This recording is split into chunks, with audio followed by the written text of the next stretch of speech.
first day we went on was took pictures down with your shadows in the Hudson. We went to brunch. Yeah, I had a white shirt on.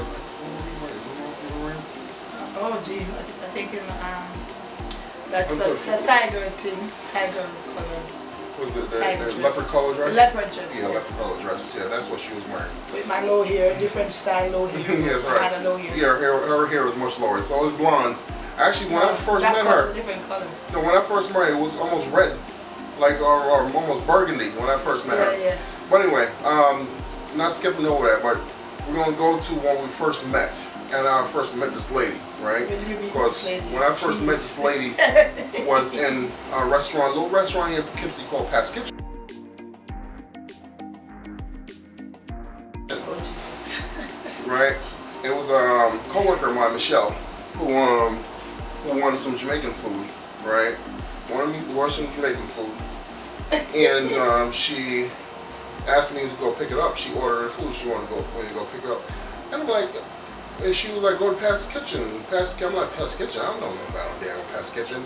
And this was over 7 years ago. Yeah. No, it was 6. It was 6 years ago. Yes, but yes. Pat's Kitchen was already open. Way before I knew about it. Yeah. So I'm like, Pat's Kitchen? I was like, I know Pat, but I know that Pat opened up a restaurant. Yeah, because the last time I heard, she was working for one restaurant.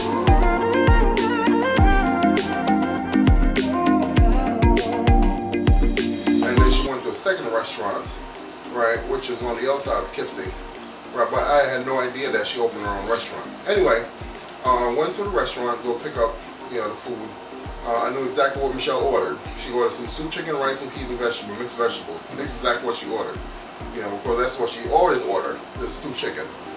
So I went to the restaurant and I saw this beautiful young lady, tall, slender, skinny, and sexy, standing by the counter.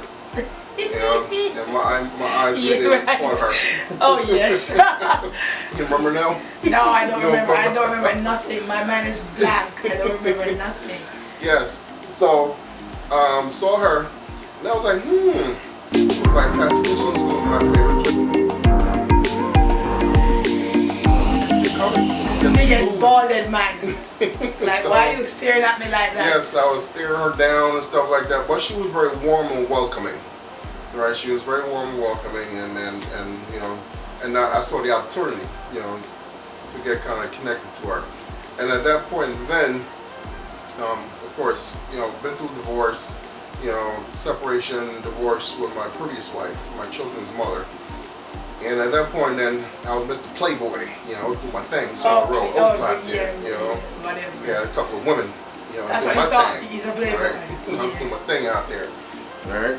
So crap.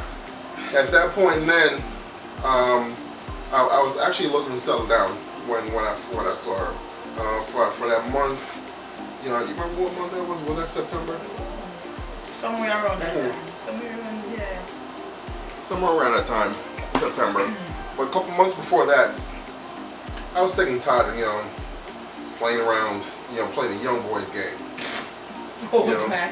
Because when you really sit down and think about it, dating, not dating, but being a playboy, from one woman to the next and so on and so forth. When you get a little older, it becomes a bit redundant, right? You don't want to be doing that stuff for the rest, especially when you have children. Not only especially when you have children, boys and girls. You want to teach them positivity, how to treat women, and how to be a man about certain things, right? My conscience started getting to me, and because I'm being honest, I was out there, at a few women. I was out there doing my thing. Yeah, I was single, right? And mind you, my previous marriage, I was in a relationship for goodness grief for a long time, for a while, throughout my 20s and half my 30s, So I was tied on one woman, for a while. So when I became, you were tied. Was I tied? I was tied down to one woman. Commitment with one woman. Yes, I was in a commitment with one woman. So when I became single and I saw the opportunity to go out there and play, right? I did. You know, I played hard. Breaking people's hearts. Got in a lot of trouble. Breaking heart, which is not good. That's so wrong. This one lady actually So got this guy. This guy came, you know, to my house trying to kick my ass because should have bust his ass. because I broke her heart. Yes. So, anyways, so I met her, went to the restaurant, saw her, and during the time that I was looking to settle down with someone, and I'm hoping that she would be the one that I would settle down with, right? So, you know, I tested the waters. Yeah, I kept on going back to the restaurants. Very persistent. Yes, and we're talking. We came, you know, flirting and all that stuff. She was flirting back. Want my phone number? Yes, and I'll think about it. No, she didn't say that. She didn't say she wouldn't think about it. She gave me her phone number. No, I did not. She did give me a phone number. She did. She gave me a phone number. The first time I asked for it, I'm like, whoa, that was easy. That's that. Yes, she gave me a phone number. The first time I asked for it. Nope. Nope. So anyway, whatever she says, that's, you know, this is what I'm saying. Because I was feeling, to be honest, okay, yeah, if I gave you my number, don't get it wrong. Don't get it twisted. I was also feeling you. You seem to be somebody genuine and not those guys who just wanna. I could have lost the gamble that I put my money on. I could have lost because life is a gamble. But there was something that I'm getting from the vibes I'm reading. So I said, okay, let me chance it too and give a number because I don't usually give my number out. Because if I'm not interested, I ain't giving him my number. Because I don't give my number out just like that. Because sometimes you give people your number, not expecting them to become a pain in the ass by calling your number at all time of the. So I'm not that type of person who come on the phone or hold a conversation. No. And some men tend to take that and abuse it. They want to call you any time of day, any time of night. If I don't call you, don't call me. Because if you don't say, I might give you my number if I don't, or you might give me your number if I don't call, that means I'm not really that interested. I'll just take it so I can get rid of you. But that doesn't mean I'm going to call you because you give me a number. So that's why I don't give my number out, because once you give it out, then they're expecting that's to do it to welcome themselves by calling every time, and not really. That's very true. Anyway. And I guess that goes both ways, you know, on the male side, you know, because there's some women that you do meet, you know, they're very persistent. You don't like them in that manner, right?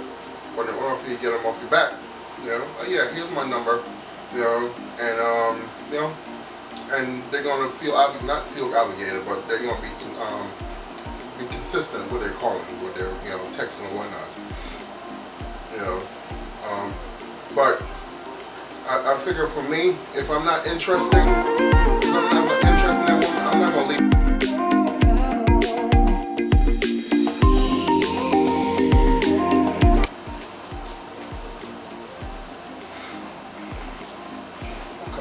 Anyway, so back to what we were saying. Our first dates, we got to know each other before we went on our first date because we were chatting and texting and so on and so forth. Yeah, went to Shadows, and do anything after that? I remember when we did anything after that. I think I dropped her off. I think I might have to go to work that day, that evening. Yeah, so I think I dropped her home. You know, because we weren't living together then. Yeah, it was too soon to live together. That was the first date. I was with I ain't living together that quickly. Don't live in together that quickly. Right. And mind you, we didn't move in together until 2 years after. Was it 2 years? Because we met in 2013. Yeah, 15. Yeah, so 2 years. Yeah, 2 years before we moved in together. You know, which is a good amount of time. You know, for a couple who was serious about each other, right? To move in together or to take the relationship to the next level, marriage, right? Get engaged, give them a ring. I think 2 years, you know, 1.5 years to 2 years should be a good enough time, you know, for you to know whether you want to be with this person or not. All right? But that's our opinion, because yeah, you're right. Because everybody's different. Yeah, absolutely true.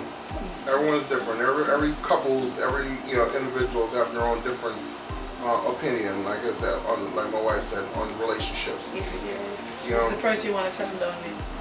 Some people have been together over 15 years. 20 years Yeah. and haven't been married, you know, living a common law life.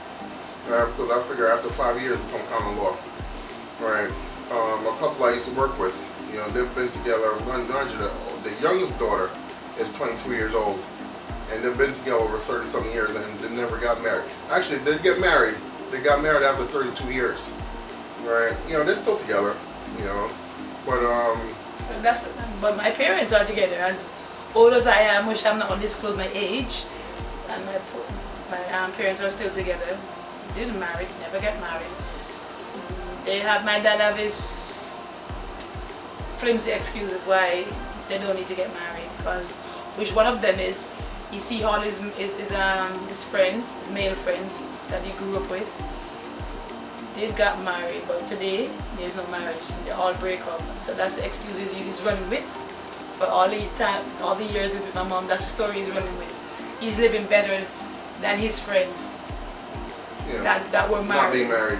Not being, yeah. So Yeah. you don't see the purpose, and I guess she's comfortable with it. So if it's not broken, why fix it? Yeah, exactly. It's not broken, why fix it? Even though he did make an attempt last year, there was some motion going on we're last trying year to. that he wanted to get married. I don't know. We bought the rings, but with Yeah. all this craziness, it can't get. It's unable to have. Come through to fruition. Yeah, but reach a point where I'm just like, okay, do witness and pastor, Yeah. because we don't know what's gonna go on with this virus. So just do a small thing, and that's us trying to get them to get to that stage, get married. They're together over 40-something years, but it works for them. It works for them. I guess you can't force people to go into the marriage if they don't want to. If you're comfortable with the lifestyle you're living, then Yeah, basically stick with it. that's Whatever up to you works for you. guys. Whatever works for you. Yeah, whatever worked for you. Yeah. So, back to our topic. That was our first date, Yeah. right? That's where it started from. That's where it started This is from, where we're at now. right? You know, I figure we're not going to give them everything in this one video, right? I figure we'll split this video up in a couple pieces, from the first date to the second date, to the time that we get married, and so on and so forth. You know, so the topic today is when we went on our first date, where we went, and so on, and where we met, right? That's going to be the first topic of today's video. You know, until next time, you know, on our next video, we're going to share with you where we went on our second date, right? And you know, our first argument, you know, our first kiss, you know, the first time I felt her up, all that stuff. We're not going into such deep details.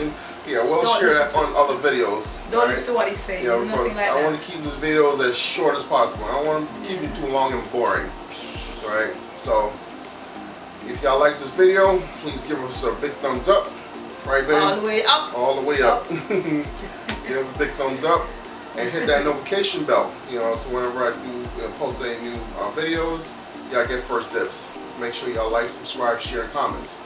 All right. Really, in the big nose, in the big nostril. Yeah. So thank y'all for watching.